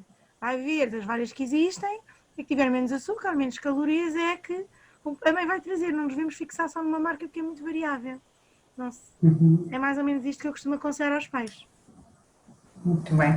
A Andreia também perguntou porquê primeiro a exploração dos alimentos e só depois do purê e da sopa, se não se pode inverter a ordem. Isso é completamente indiferente, isso é como der mais jeito. Pode ser a sopa, o segundo prato e a fruta, ou então primeiro comer os sólidos. Há uns bebés que vomitam quando têm contacto com as texturas e, portanto, se eu já tiver comido a sopa toda, há o risco de vomitar. Nesses bebés faz mais sentido fazer primeiro as texturas sólidas, se vomitar não tinha nada de especial lá dentro, depois a seguir é que vem a sopa. Os outros podem seguir a ordem normal, a sopa, o segundo prato e a fruta. E privilegiar na sopa a batata normal ou a batata doce? É indiferente. Depende dos gostos do bebê, ou se o bebê é mais obstipado, por exemplo, os bebés mais obstipados recomendamos mais a batata doce, mas isso é diferente. Muito bem. A Daniela ainda pergunta, diz que tem uma bebé de 6 meses com leite materno exclusivo e que iniciaram agora a sopa, mas que tem dificuldades em adaptar com a amamentação, portanto, em conciliar com a amamentação, porque tem receio que ela depois não tenha fome ao comer a sopa. Rita, queres dar uma ajuda aqui? Esta pergunta, não sei se ela queria mesmo fazer isto assim, porque o que está recomendado é que os bebés que fazem leite materno podem continuar a fazer o leite materno antes ou depois das refeições, em horário que apetecer aos pais, ou seja, porque o leite materno até ajuda, como eu falei, até ajuda na absorção do ferro e, portanto, é uma ótima forma de complementar a restante alimentação. Portanto, eu não estou a perceber, iniciou a sopa. Se a criança tiver fome, passado 2 horas, pode dar a mama, não há problema. Mas eu acho que a mãe, acho que a bebê só deve querer a mamar e não deve querer a sopa, pelo que eu percebi, ou não? Não sei. Então, neste caso, não vamos substituir, temos que dar mais a sopa, não vamos manter só a bebê a fazer, já tem 6 meses. Mas eu não estou a perceber a pergunta, como é que... Aliás, Eu penso que era mais um receio que tinha, pelo menos foi a ideia que eu fiquei devagarinho. Vai ao ritmo da bebê, vai oferecendo uma refeição sólida e depois já vai mamar no resto das vezes. Não convém, se programa dar uma sopa ao meio-dia, não vai dar mesmo às 11, se calhar. Pronto, não é boa ideia, porque senão depois a bebê não come a sopa. Até antecipar um bocadinho a sopa. Sim, muito bem. Bom, nós temos que terminar aqui as perguntas, porque continuam perguntas a surgir e já passou da nossa hora. Se quiserem podem enviar por e-mail para o geral@speechy.pt, enviem as vossas questões que eu reencaminho para as doutoras, ou para a Ângela, ou para a doutora Mariana, e elas poderão responder a todas as vossas questões com certeza.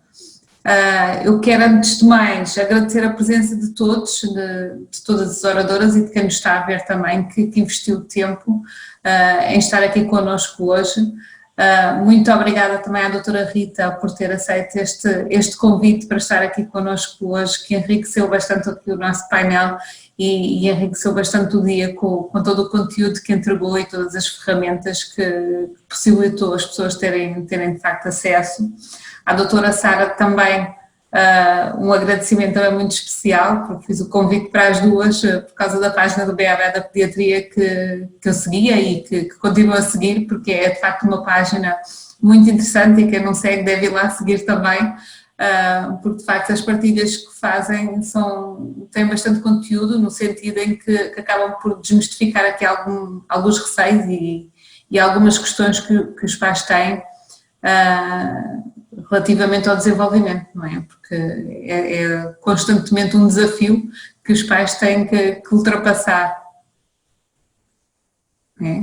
Muito obrigada às duas.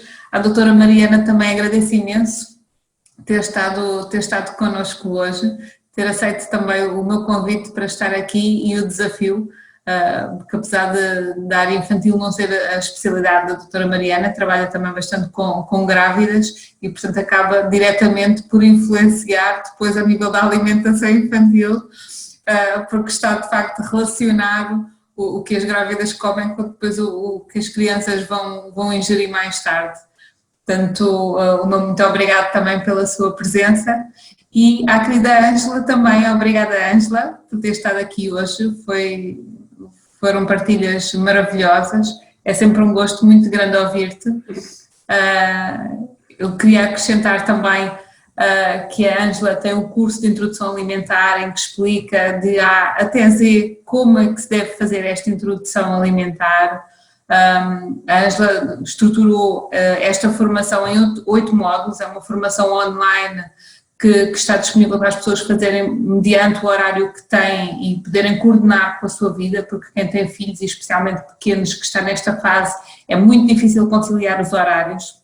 Portanto, este curso está online, a pessoa pode fazer a sua gestão e quando tem tempo vai e assiste às aulas.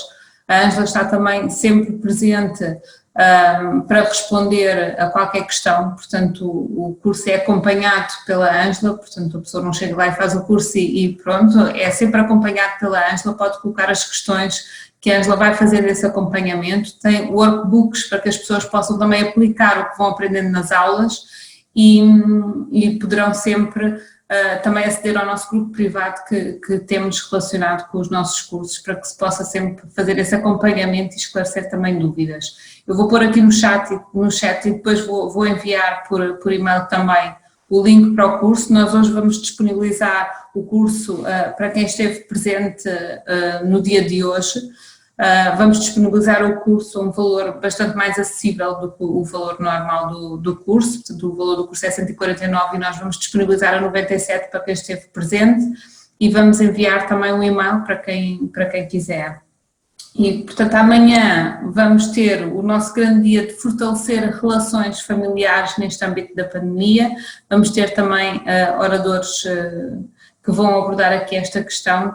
Vamos ter também a doutora Patrícia Gonçalves, vamos ter a doutora Filipa Jardim da Silva, que vão também aqui falar desta temática que tanto amedrontou alguns pais e outros fortaleceu imensas relações familiares. Portanto, vamos falar sobre isto. Vamos ter a experiência também da Andreia, que tem uma história também muito interessante para contar, e a Marta também terá a sua abordagem a nível da comunicação consciente, que é tão importante nesta fase com os próprios pais. Eu agradeço imenso, espero por todos amanhã às 9 horas da noite e uma muito obrigada.